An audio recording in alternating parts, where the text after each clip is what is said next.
And you are here with Senora DeVries, and we are on chapter 20. After Samar left, I felt restless. Restlessness is not a useful quality in a tree. We move in tiny bits, cell by cell, roots inching farther, buds nudged into the sunlight. Or we move because someone transplants us to a new location. When you're a red oak, there's no point in feeling fidgety. Trees, as I said, are meant to listen, to observe, to endure.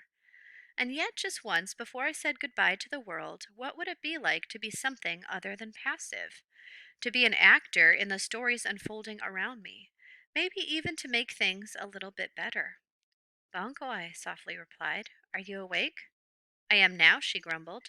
I have a question, I said. I'll get back to you first thing in the morning. How does friendship happen? I asked. Bongo responded by snoring. I could tell it was a fake snore. Her real snores are so loud they scare the baby opossums. I'm serious, I said. Bongo groaned. I don't know, it just happens. But how does it happen? Friends have things in common, Bongo said, and there you go. Your answer in 5 words. See you in the AM, pal. I thought about her reply.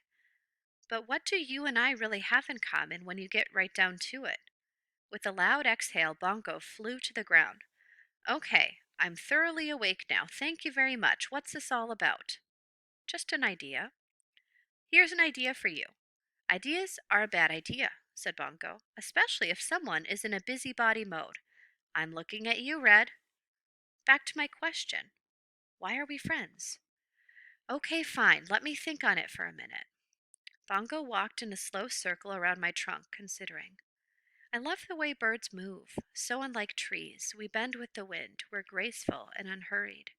Birds, on the other hand, move in flits and twitches. Their heads whip from side to side as if they've just heard astonishing news. Bongo paused. Well, to begin with, you're my home, and I'm your tenant. But that's not really a reason for us to be friends. I've had residents I wasn't particularly fond of. That squirrel, what was his name? Squinch? The one with the bad breath. It's not important. Knew it was Squinch. Bongo, I said, please focus. Bongo gazed up at me. We're friends because we're friends, Red. Isn't that enough? Her voice was small and sweet, not her usual get to the point crow tone. You're right, I said. But suppose two people needed to be friends. How would you make that happen? Maybe get them together doing something, they yak, share a laugh, and voila, friendship. Am I right? Hmm, I replied. I don't like when you hmm. Hmm leads to ideas. You can go back to sleep, Bongo. Thanks for talking. You're a good friend. Likewise. Bongo flew back to her nest.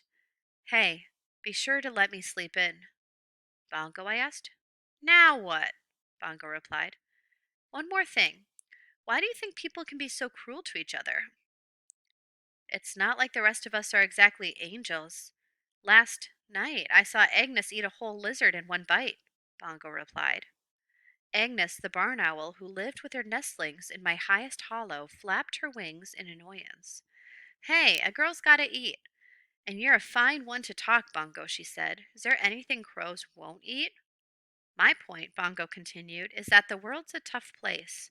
Doesn't matter if you're a bunny, or a lizard, or a kid. With that, Bongo started snoring, for real this time. But I was still wide awake. Ma, what's the horrible noise? Came the startled voice of a baby opossum.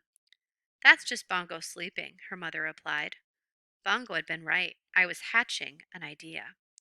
She always said I was a busybody, not to mention an optimist. An optimistic but Stinsky.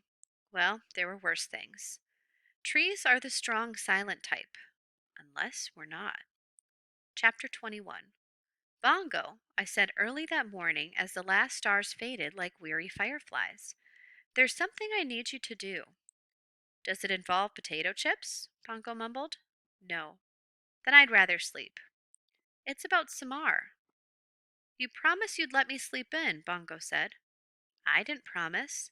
You implied. I want to grant Samar's wish. This roused Bongo. She fluttered down to her favorite branch, the one she'd nicknamed Home Plate. Bongo likes to watch the kids play softball at the elementary school. Red, you don't make wishes happen. You're the place where wishes go. You're like a leafy garbage can in a good way. For 216 rings, I've sat on my roots and listened to people hope for things. And a lot of times, those wishes never happened, I'm guessing. Bongo tucked a feather into place. Sometimes that's for the best. Remember that kindergartner who wanted a bulldozer? I'm passive. I just sit here watching the world. You're a tree, Red. That's kind of the job description. This is a good wish, and it's a wish I can make happen. I paused. Well, we can make happen. Yeah, I had a feeling that's where this was going. Bongo glided to the ground. Look, I heard Samar's wish. How exactly are you going to find her a friend? You'll see, I said, hoping I sounded more confident than I felt. Red, Bongo paced back and forth. With each step, her head bobbed forward. We've got more serious issues, pal. Francesca's talking about turning you into toothpicks, and your residents are frantic about where they're going to move if that happens. She came close and nudged me fondly. Of course they're worried about you, too. I know that. Fresh baked bread poked her head out from under the porch. It was barely dawn, and the only white stripe running the length of her face was clearly visible. I've offered to take in one of the tree families temporarily, she announced. Preferably, though, possums. They're better behaved than the ewes. That's very generous of you, Fresh, I said. But I was interrupted by Big Ewe, the mother of the 3 raccoon babies. She was in my large hollow, grumbling under her breath. I beg your pardon, she exclaimed. You, and you have excellent manners. They're too inquisitive, said Fresh Baked Bread. I was poking their noses where they shouldn't be, grabbing things with those little paws of theirs. Well, at least they don't stink, Big U cried, and your children had paws last time I checked. Harry Spiders, the mother opossum, peeked out cautiously from her own hollow. Opossums name themselves after things they fear. Stink is in the nose of the beholder, said Harry Spiders. And while I personally think your children have a delightful odor, Fresh, I've already got dibs on the woodpile 2 doors down, should anything happen to dear Red. She patted me. No offense, love, just thinking ahead, you know. No offense taken, I assured her. I saw that pile first, Big U cried. Share that skunk den, Harry Spiders said.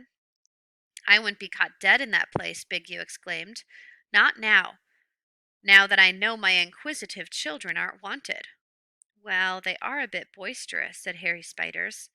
At least my children have spunk, said Big U. Your children faint when they see their own shadows. Playing opossum is a useful adaptation, said Harry Spiders. Her pink nose twitching. The world is a dangerous place, and in any case we can't control it. It just happens. If I may interrupt, came a cool voice from my highest branches. It was Agnes. There's a nice looking linden tree 2 blocks away, just vacated by Gray Squirrel family.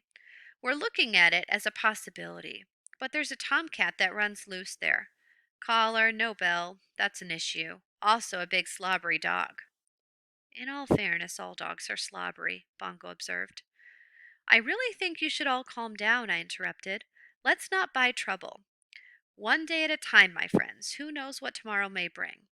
The mothers glared at me. I heard a great deal of sighing. Too much, wise old tree? I asked. Too much, wise old tree, Bongo confirmed, as everyone retreated into their homes in a huff. They're all a bit tense, Bongo said, worried about your situation. I can see that. I'm worried too, Bongo said in an almost whisper. I know, I said gently, but every cloud has a silver. Red, Bongo interrupted. Sorry. There must be something I can do, Bongo said. You're a good friend, Bongo, but sometimes all you can do is stand tall and reach deep. Red! Sorry, I said again. What will I do without you, Red? Bongo said softly. You'll be fine, my friend, I promise. We both fell quiet. At last Bongo shook herself, feathers fluffing. In any case, maybe not the best time to be granting wishes is my point. Seems to me this is exactly the right time, I replied. Bongo groaned her little old man groan. She knew I wasn't backing down. And with that, we began to plan. Chapter 22. We executed plan number 1 an hour and a half later when Stefan headed off to school. He'd gotten only as far as the sidewalk when Bongo dove straight toward his backpack. Poking at the zipper with her beak, she cawed frantically. When crows want to be loud, they can be extremely loud. What? Stefan cried. What is wrong with you, bird? He dropped his backpack to the ground. Bongo landed on the backpack, looking up at him hopefully. Chip, please, she said. Stefan rolled his eyes. Seriously? Hello, Bongo said. Chip, please. Stefan put his hands on his hips. Okay, fine. I've seen you in action working the bus line. Bongo hopped to the ground as Stefan unzipped his backpack. You rock, she said politely.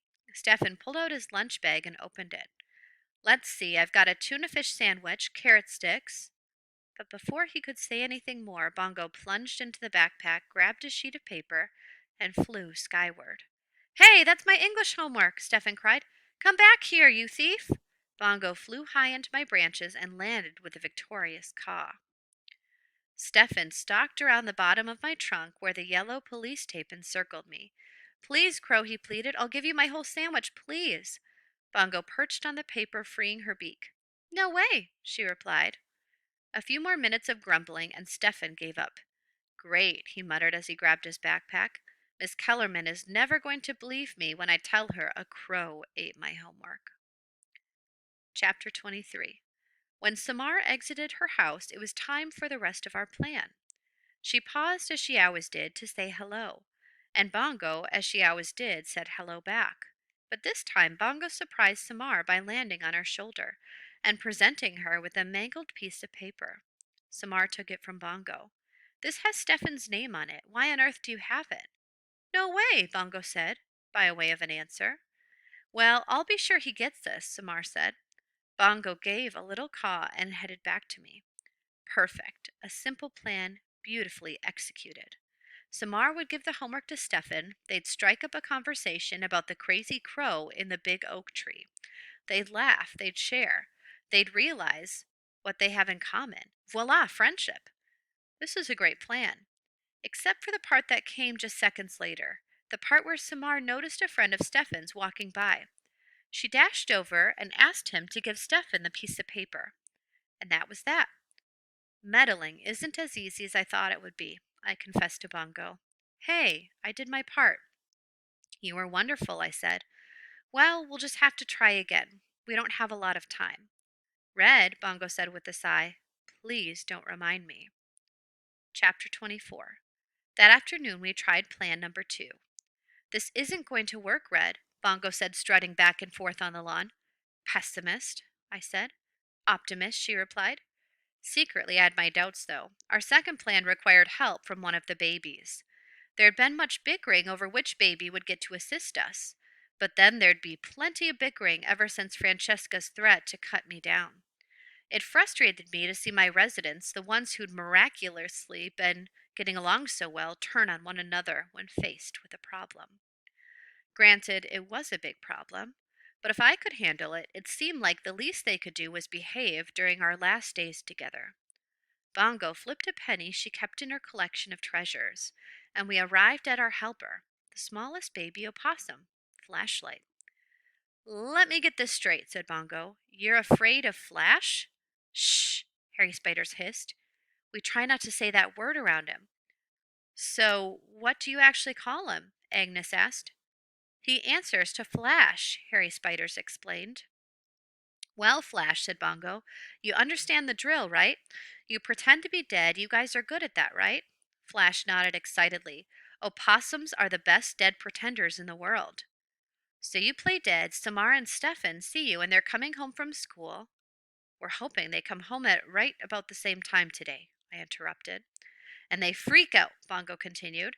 See the cute little maybe dead baby, talk about what to do. Are you certain this is safe? Asked Harry Spiders. I'm feeling a little faint just thinking about it. We'll all be watching. And Stefan and Samar are smart kids, I reassure her. They'll know not to touch a sick animal. When they go get their parents, call a wildlife rescue place and maybe a vet. While they're busy, Bongo continued. Samar and Stefan come back out, have a good laugh, and the vanishing opossum, maybe the parents even get to talking. I don't really think you would do a better job, Big U complained. She's an actor. Or you. And That's the end for today.